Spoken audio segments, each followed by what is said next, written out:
Hello everyone, welcome back to MedMiracle.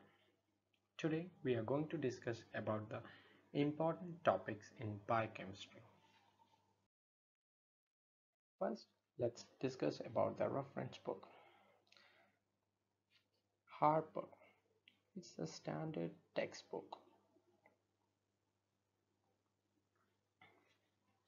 When I say standard textbook, you have to take it in that sense only. It's a reference textbook whenever you have any controversy or doubt.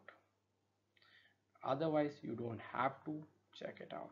Many people will say they haven't read Harper in their UG life. Do they have to read from the starting onwards? No, nothing like that. Whenever you have a controversy topic or doubt, just go back and read that topic from Harper. Whatever is the answer mentioned in Harper is your answer. No matter whatever other guidebooks say, whatever it is, the answer mentioned in Harper is your answer for your exam purpose. The next two books, first year USMLE and Kepler, both are USMLE textbooks, but the good thing about these books is biochemistry is given really beautifully. In first aid, it's hardly 20 to 30 pages. Beautiful charts, tables are available, and it's really good to revise topics from that. And if you're asking for a guidebook, I will recommend Rebecca James. And the thumb rule for any guidebook is that you don't have to read A to Z. You have to be very specific. You first go to the previous year questions and then see what all topics are being mentioned. Then go back and read those topics. That's it. You don't have to read A to Z. You will feel lost and you will stay lost forever. So be specific before you read the theory topic in any guidebook. Be sure what the questions are, where the questions are coming, and what you have to read from that. So this is one of the charts available in first year, just to give you a summary or just an introduction to the first aid of USMLE. There are a lot of charts and tables available in first aid which will help you in revision. So please go through it. In biochem, the topics you have to stress on are first one is cycles, various metabolic pathways then DNA, then you have vitamins and other minerals, and general topics. At least 80% of the questions come from cycles. They ask a lot of questions and a lot of cycles are available. So this is a list of it. We have to go individually and let's discuss what all is important in each of the topic. First, coming to glucose metabolism. In this, there are multiple pathways available. You have to be thorough with all these 5 cycles. Being thorough with these 5 cycles doesn't mean that you have to memorize each and every step and the enzyme involved. No, absolutely no. You have to be very specific. One thing you must always remember is the sites. At what location the so and so pathway is happening. For example, glycolysis is happening in the cytoplasm, TCA cycle is happening in the mitochondria. You have to know the site. That is very, very important with respect to any cycles, not just glucose metabolism. To all biochemistry pathways, you have to know the site. Then coming to ATP production. ATP production is important for glycolysis and for beta oxidation of fatty acid. These two you have to be thorough with the ATP production. And in beta oxidation, they mostly ask calculations, like in palmitic acid how many ATPs are formed, in arachidonic acid how many ATPs will be formed in beta oxidation. That's the type of question mostly that come from beta oxidation. With regard to glycolysis, mostly you have to know at which step ATP is being produced. So that is an important point you have to stress on. Okay, so coming to the next topic, irreversible steps. In glycolysis, there is 3 irreversible steps, and it is important because in case of gluconeogenesis, it's these 3 steps which is blocking the formation of glucose. So the body finds out an alternative pathway to bypass these irreversible steps. So the difference between glycolysis and gluconeogenesis comes at these 3 steps, and there is no wonder these 3 steps are frequently asked. Sometimes a question may come like, which of the following is not part of gluconeogenesis, and one of these 3 steps which is part of glycolysis will be asked. So, and vice versa can also happen.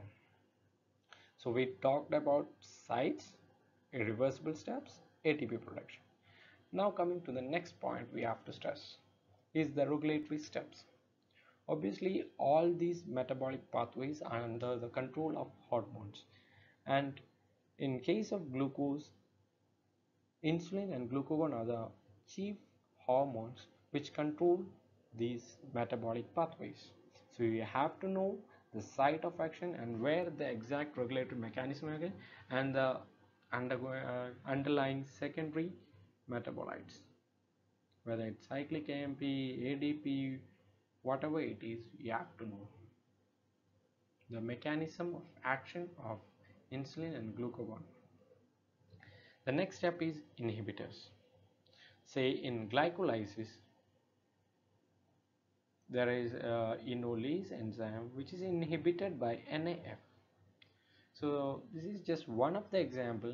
There are multiple examples. If you go to Harper, you can see at various steps a black bold link will be drawn and written negative NAF, negative acetate, so and so will be written. So you have to be thorough with all those things. Next is glycogen storage disorders. In any storage disorders or any other diseases you have to study in biochemistry, you have to stress on 2 points. One is the enzyme involved and the clinical features. So these 2 things you have to stress on. So this is what I was talking about, glycolysis and gluconeogenesis. These are the irreversible steps. You have to be thorough with these 3 steps. And see, pyruvate kinase is part of glycolysis. Phosphoenol pyruvate carboxykinase is part of gluconeogenesis. So the enzymes involved, these 3 enzymes is part of gluconeogenesis. These 3 enzymes is part of glycolysis. You have to be thorough with it. Coming to fat metabolism. In this section, you have to, as I said, as any metabolic pathway, you have to first know the site. So whether intestine, it's liver or adipose tissue, we have to know what all reactions are occurring there. Second point, you have to know ATP production. In this case, calculation in beta oxidation, as I have already mentioned. The third point, regulatory steps. Hormone sensitive lipase, lipoprotein lipase, anything is, if at all any hormonal control is being exerted, you have to be thorough with that. Site I have already mentioned. Now in fat metabolism, you have to stress on lipoproteins and the hyperlipoproteinemia. You have to know the difference between VLDL, HDL, LDL, the apolipoproteins associated with them, And you have to know the disorders associated, like familial hypercholesterolemia. Yeah, there is a table available and you have to be thorough with that table. Coming to heme synthesis, as I said, first you have to know the site. Then in ATP production is not important this, so leave that, not important. Next, you have to know the regulatory steps. And in this case, mostly instead of the regulatory step, what you have to stress is the disorders associated. Mostly two disorders are associated. First one is lead poisoning and porphyria. We will be visiting these two things shortly in the next slides. Coming to heme structure, you have to know you have to have a basic idea about the heme structure. Sometimes an image might come and you have to be thorough with it. So this is what I was talking about. See, sites. Now the steps. In this step, lead inhibit this one and this one. So you have to know these two enzymes. The rest, whatever it is, forget it. These two enzymes you have to know. And since this enzyme is inhibited by lead, this one accumulate ALA, and its level is measured in blood in case of lead poisoning. This you will be studying in general medicine. So, and the next topic you have to read is porphyria. It's coming over here. You have to know what are the types of porphyria and the enzyme involved. Two things whenever a disorder comes: enzyme involved and the clinical feature. This is the same slide I've been talking about. Lead poisoning, two sites, and you have to be thorough with it. Coming to urea cycle, here also same site, any vital steps and disorders associated with it. And then another point, extra point you have to stress on is the source of nitrogen and the entry point. Here, these are the ways in which nitrogen is being expelled from our body, and these are the enzymes which are involved, and the vital steps which we have to focus is this one: OTC deficiency and CPS deficiency. The difference you have to know. Do you notice this one? This was AIMS May 2017 question. They were asking the role of phenylacetylglutamine. So in case of any urea cycle defect, you can provide this drug to bypass or to eliminate the excess nitrogen metabolites by urine. So this was asked in AIMS. So you have to know this one and this one and this, plus the sites where it's occurring. Coming to purine pyrimidine synthesis. First, you have to know the structure. How does adenine look like? How does guanine look like? How does cytosine look like? The difference between them you have to know. Okay, a mnemonic which you can remember is pure as gold. Purines, adenine and guanine, and it's small, so it has two chains. This is a basic, but now you have to know the difference between adenine and guanine, how to differentiate between them. You have to learn it. Now the next thing you have to stress on is the difference between purine and pyrimidine pathways. In this one, I will be talking about it later. A slide is coming on. Okay, so let's discuss that topic there. Now there is also degradation pathway, and a disorder associated with is Lesch-Nyhan syndrome. So you have to know the enzyme and the clinical feature. This is what I was talking about. See this one? It's not seen in that one. Let's test. It's amine. Adenosine deaminase will lead to guanine.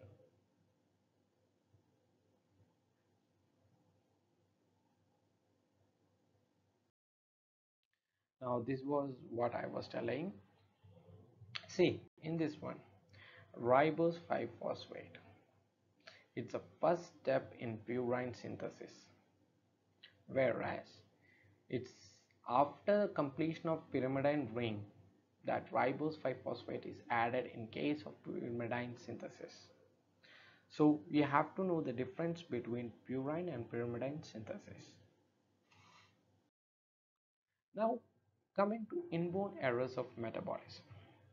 These are the 4 disorders you have to be thorough with. Clinical feature, enzyme involved.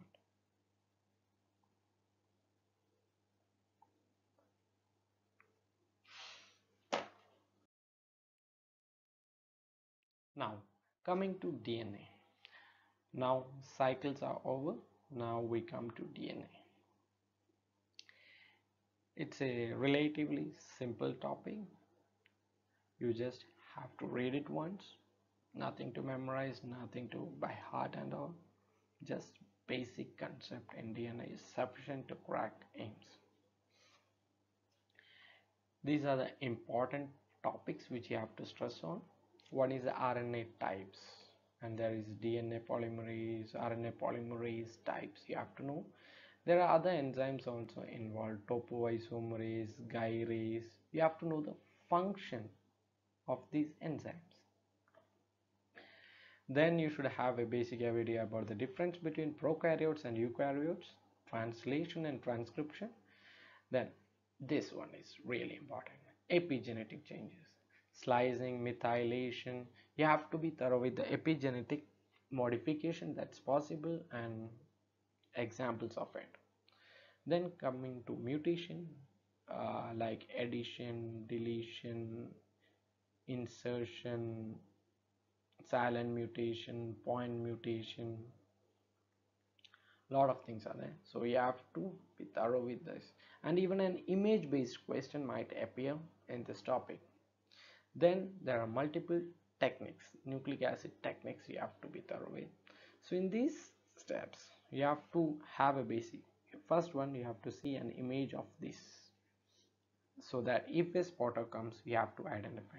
The second thing is you have to know how it's working, the mechanism.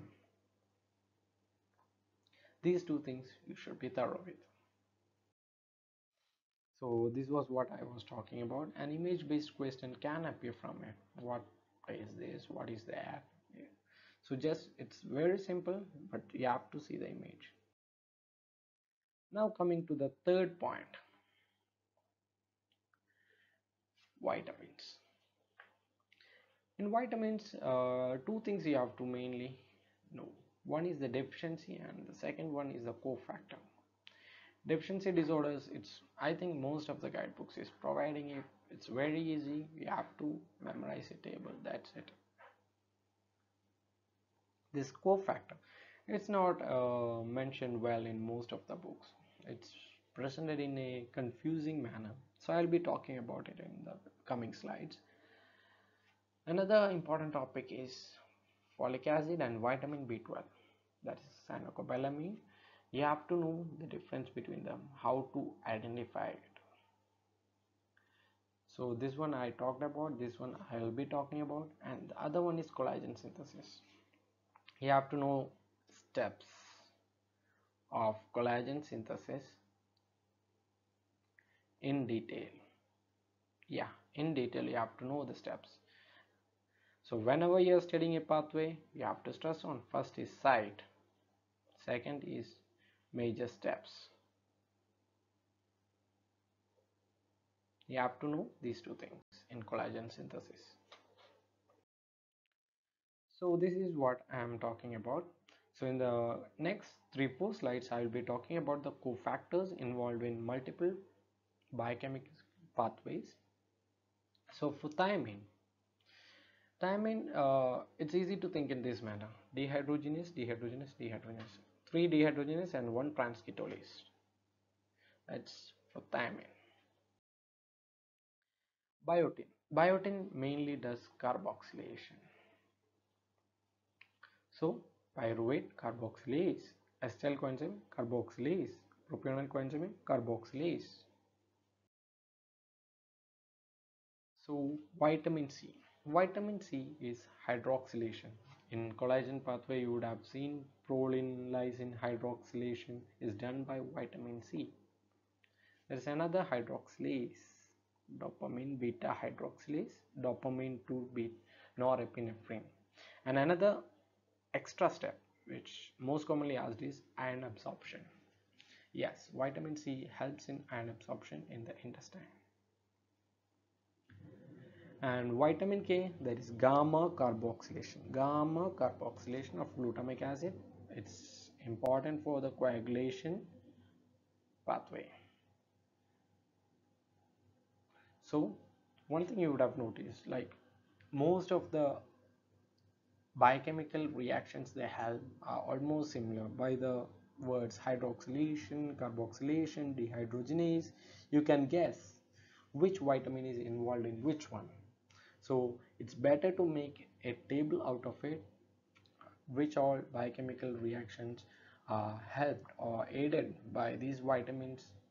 So at the end, when you revise, it's so easy. Questions do come every year in AIMS exam. Questions do come from this topic. The next one is vitamin B5. It's the coenzyme A you are talking about. It's available in acyl transferase. So next is pyridoxine. It's mainly involved in transamination reactions. So AST, ALT levels, liver diseases, you would have heard about it. So the enzyme involved is pyridoxine. And it's also important in the synthesis of heme, norepinephrine, epinephrine, serotonin. Actually, the dopamine, norepinephrine, epinephrine pathway, you have to be thorough with this one. Like because like vitamin B6, vitamin C, a lot of things are getting involved in this pathway. So you have to know at exactly which step vitamin C is affecting, at which step vitamin B6 is affecting. You have to be thorough. The general topics. In this one, mainly you have to cover the enzyme kinetics, competitive, non-competitive, uncompetitive, and examples. That's one point you have to stress. The second type is the receptors, intracellular, extracellular receptors, and the various type, the secondary signal molecules, cyclic AMP, cyclic GMP, and examples of these receptors. You have to be thorough. In first aid, it's beautifully given. If you want, you can check it out. Then the next thing is the cell structure. You have to be thorough with this one. You don't have to go in detail, but you have to know like what's the function of ribosome, Golgi bodies. You have to be thorough with all these things. And another important topic which you will be coming across is lysosomal storage disorders. Just like glycogen storage disorders, you have to be thorough with clinical features and enzyme involved. Then another topic is flow cytometry. It's a practical point of view, it's important. You might come across a graph and asking to quote like what is the disease involved and all. So image you have to see, flow cytometry, and the concept, y-axis what it means, x-axis is what it means, you have to know. So this is the last slide. Nothing extra, I think I have already mentioned it, like cycles, steps, and laboratory points. Image based question can come. Genetics, the mutations, I have shown you an image. Palindromic sequence, this is an important question. It was asked in AIMS May 2017.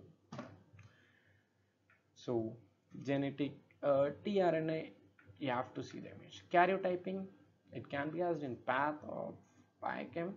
You have to be thorough with it. Turners, downs, how do they look like in karyotyping? Vitamin deficiency disorders, an image based question may come, maybe about riboflavin showing the cheilitis and all. A question can come. Enzyme kinetic, the graphs, you have to be thorough with. Then the major genetic disorders like Downs, Patau, Edwards, you have to check out the image. Then next thing is the Marfan syndrome, rickets, zinc deficiency. Yeah, you have to be thorough with this zinc deficiency also. So whenever you come across the disorders, do Google image. If there is a characteristic image, save it. Have a collection of images. It will help you in revision. So I think that's all you have to know in biochemistry. Thank you.